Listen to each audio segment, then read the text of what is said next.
Assalamualaikum warahmatullahi wabarakatuh. Pada kesempatan kali ini saya akan memaparkan mengenai seminar PPG mata kuliah pembelajaran berdiferensiasi.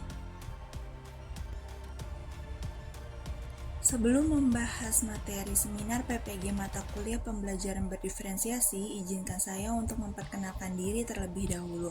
Perkenalkan, nama saya Rizky Indriani Arifa. Saya merupakan mahasiswa PPG Prajabatan Gelombang 2 tahun 2023, program studi Pendidikan Matematika di Universitas Muhammadiyah Jakarta. Pembahasan kali ini mengenai seminar PPG mata kuliah pembelajaran berdiferensiasi terdiri dari latar belakang, review pengalaman belajar, refleksi pengalaman belajar, analisis artefak pembelajaran, pembelajaran bermakna, dan perubahan yang akan dilakukan. Pembahasan selanjutnya mengenai latar belakang mata kuliah pembelajaran berdiferensiasi.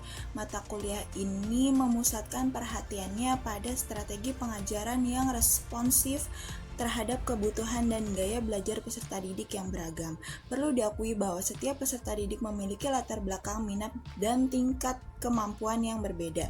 Dengan demikian, tujuan utama dari mata kuliah ini adalah mengajarkan calon guru untuk mengembangkan keterampilan dalam merancang, menerapkan pendekatan pembelajaran yang disesuaikan dengan kebutuhan peserta didik.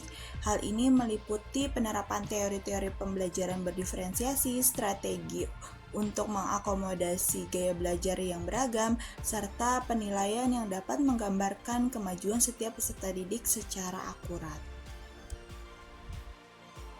Selanjutnya mengenai review pengalaman belajar. Pada mata kuliah pembelajaran berdiferensiasi terdapat 5 topik pokok pembahasan.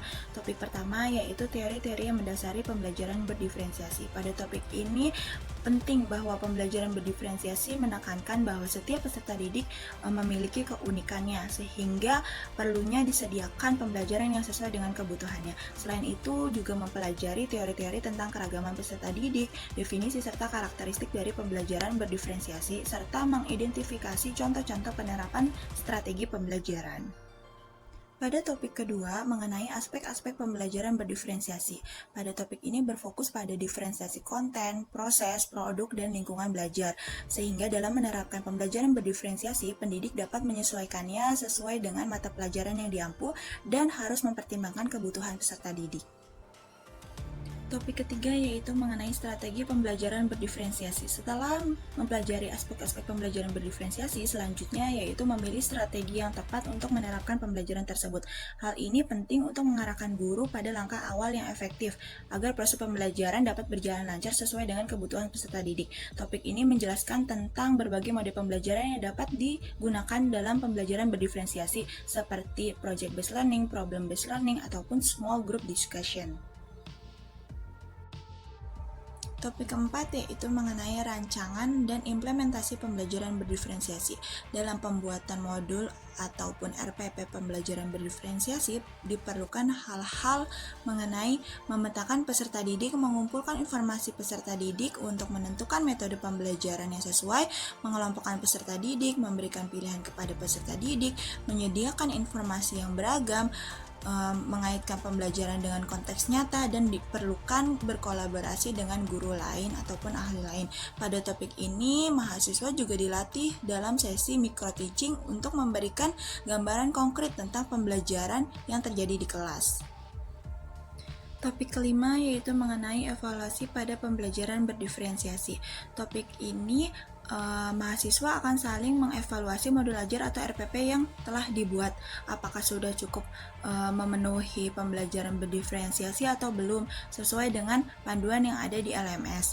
Evaluasi tersebut menunjukkan bahwa modul atau RPP yang telah dibuat sudah memadai dalam menerapkan pembelajaran berdiferensiasi dengan memetakan peserta didik berdasarkan kemampuannya. Pembahasan selanjutnya mengenai refleksi pengalaman belajar. Kali ini saya memilih topik 4 yaitu rancangan dan implementasi pembelajaran berdiferensiasi. Pada topik ini perlu dipelajari lebih mendalam karena dalam merancang pembelajaran berdiferensiasi diperlukan persiapan yang lebih intensif. Topik ini juga penting karena pembelajaran berdiferensiasi memungkinkan guru untuk memenuhi kebutuhan setiap peserta didik secara efektif. Hal ini berkaitan erat dengan filosofi pendidikan Indonesia, yaitu terkait dengan pemikiran Ki Hajar Dewantara tentang peran guru dalam membimbing peserta didik untuk mencapai kebahagiaan dan keselamatan tertinggi, baik sebagai individu maupun sebagai masyarakat. Selain itu, pembelajaran berdiferensiasi juga berkaitan dengan mata kuliah pemahaman peserta didik dan pembelajarannya untuk mendukung perkembangan setiap peserta didik secara optimal sesuai dengan karakteristik dan kebutuhan belajarnya. Analisis artefak pembelajaran. Artefak yang saya lampirkan merupakan tugas-tugas yang telah saya kerjakan pada topik 4 yang terdiri dari modul ajar dan video pembelajaran, di mana modul ajar atau RPP ini memuat rancangan pembelajaran berdasarkan pembelajaran berdiferensiasi, sedangkan video pembelajaran merupakan proses pembelajaran di kelas berdasarkan modul ajar atau RPP yang telah disusun dengan berorientasi pada pembelajaran berdiferensiasi. Selanjutnya juga saya lampirkan mengenai link artefak pembelajaran dan bukti-bukti dari artefak pembelajaran yang telah saya kerjakan.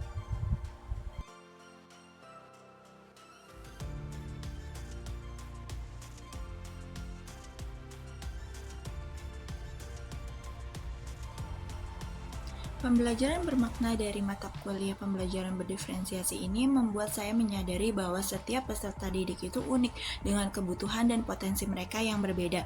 Dengan demikian, peran guru sangat dibutuhkan terkait dengan pengelolaan kelas dan pemberian materi pembelajaran yang sesuai dengan karakteristik dan kebutuhan peserta didik. Oleh karena itu, diperlukan pengajaran yang disesuaikan dengan kebutuhan peserta didik sehingga semua peserta didik dapat mendapatkan pendidikan yang sesuai.